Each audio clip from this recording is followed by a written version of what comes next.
morning, Howick Community Church. It's Laura again. You certainly are seeing a lot of me this week. We want to welcome you to the service this morning and trust that you are all remaining faithful to the Lord and able to cope with all of the circumstances of social distancing. Today's Valentine's Day, and that's supposed to be a day of love. Unfortunately, it seems to have devolved to things that we are asked to buy, and those things are generally to indulge ourselves and indulge other people. Well, that's a pity, because love is actually a wonderful motivator. People will do extraordinary things for love. And that's the focus of our music for this week. Pastor Mark has been preaching about, first of all, the supremacy and sufficiency of Christ, and then about living under his lordship.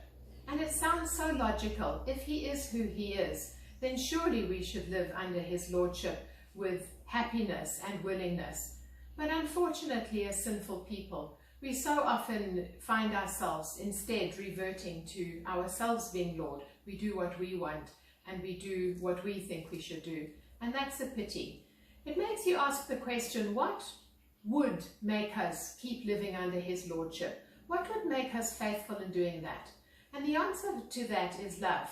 Jesus tells us in John chapter 14, verse 15, if you love me, you will obey my commands. He doesn't say we must obey his commands or we should obey his commands. He says you will if you love me. In other words, it's a natural outworking of what is in our heart.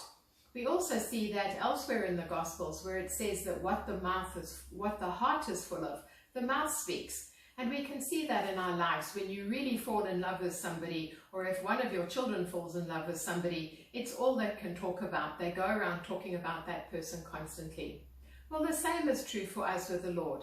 That if we love him with all of our hearts and minds, it'll come out of us naturally, and we will naturally just continue to live under his lordship.